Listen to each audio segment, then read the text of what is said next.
Assalamualaikum warahmatullahi wabarakatuh. Perkenalkan, nama saya Fitriyatus Soleha, NIM 22415050200011, kelas ES 5. Di sini saya akan mempresentasikan tentang pemikiran ekonomi Al-Syaibani dan Al-Syaibani. Sebelum masuk ke materi, di sini saya akan menjelaskan biografi Al-Syaibani. Nama lengkap Al-Syaibani adalah Abu Abdillah Muhammad bin Al-Hasan bin Farhat Al-Syaibani. Lahir pada tahun 132 Hijriah atau 750 di kota Wasit, ibu kota Irak, pada masa akhir pemerintahan Bani Umayyah. Ayah beliau berasal dari negeri Syaiban di wilayah Jazirah Arab. Bersama orang tua, beliau pindah ke kota Kufah, salah satu pusat kegiatan ilmiah. Di kota tersebut, beliau belajar fikih, sastra, bahasa, dan hadis kepada para ulama setempat, seperti Mus'ar bin Adam, Sufyan Tsauri, Umar bin Zar, dan Malik bin Makhul. Pada 14 tahun, beliau berguru kepada Abu Hanifah selama 4 tahun. Setelah itu, beliau berguru kepada Abu Yusuf, salah seorang murid terkemuka dan pengganti Abu Hanifah, hingga keduanya tercatat sebagai penyebar mazhab Hanafi. Berkat keluasan ilmu beliau, setelah Abu Yusuf meninggal dunia, Khalifah Harun ar-Rasyid mengangkatnya sebagai hakim di kota Rihah, Irak. Al-Syaibani meninggal dunia pada tahun 189 Hijriah atau 804 Masehi di kota Al-Ray dalam usia 58 tahun. Karya-karya Al-Syaibani tergolong menjadi dua.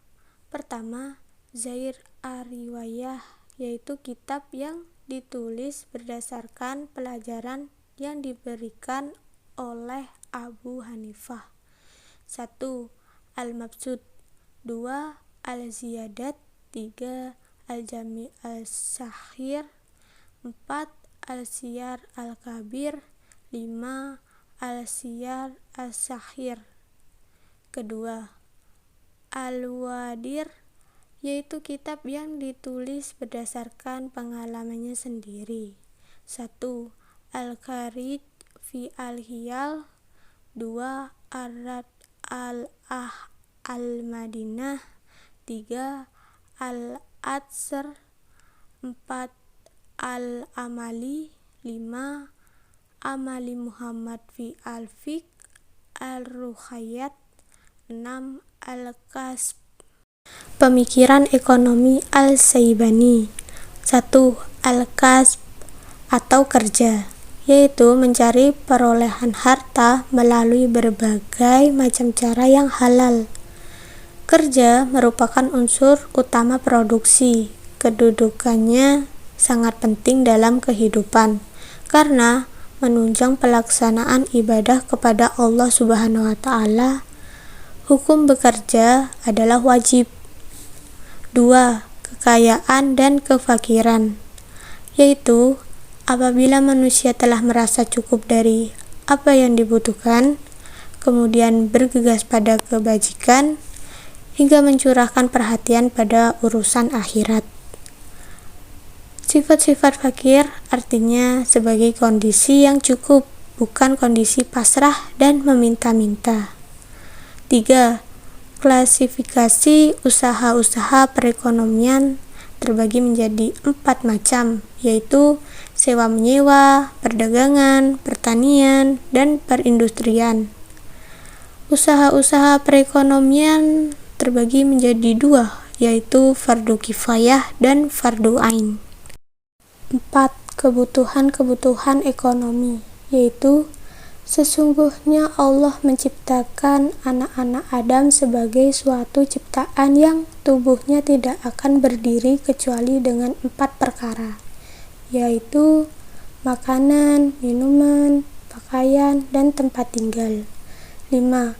Spesialisasi dan distribusi pekerjaan, yaitu apabila seseorang bekerja dengan niat melaksanakan ketaatan kepada Allah atau membantu saudaranya untuk melaksanakan ibadah kepada Allah, pekerjaan tersebut niscaya akan diberi ganjaran sesuai dengan niatnya. Dengan demikian, ekonomi mempunyai dua aspek secara bersamaan, yaitu aspek religius dan aspek ekonomis. 2. Yahya bin Umar. Sebelum masuk ke materi, di sini saya akan menjelaskan tentang biografi Yahya bin Umar. Nama lengkap Yahya bin Umar yaitu Abu Zakaria Yahya bin Umar bin Yusuf bin Amir al-Kinani al-Andalusi. Lahir pada tahun 828 Masehi atau 213 Hijriah di Andalusi. Beliau berasal dari Zain, tapi beliau dibesarkan di Cordoba. Buku Ahkam al-Sukh ini ditulis dalam rangka menjawab pertanyaan-pertanyaan yang ditujukan kepada beliau. Buku Ahkam al-Sukh dianggap sebagai karya independen pertama dalam bidang hisbah di dunia Islam. Pemikiran ekonomi Yahya bin Umar. 1. Struktur pasar.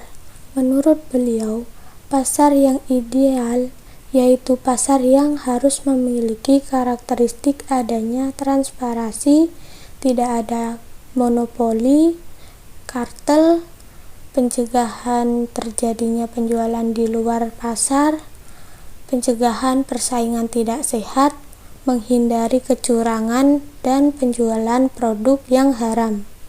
2. Peran negara dalam regulasi pasar, yaitu pengawasan dan pembentukan organ yang diperlukan untuk proses, sehingga negara harus memiliki peran yang sangat kuat dalam kendali pasar agar berfungsi dengan baik. 3. Pembentukan pasar. Dua hal yang membolehkan pemerintah melakukan intervensi terhadap regulasi harga di pasar. Pertama, para pedagang tidak menjual barang dagangan tertentu. Kedua, sebagian pedagang melakukan praktek banting harga atau dumping. Sekian dari saya, kurang lebihnya mohon maaf. Wassalamualaikum warahmatullahi wabarakatuh.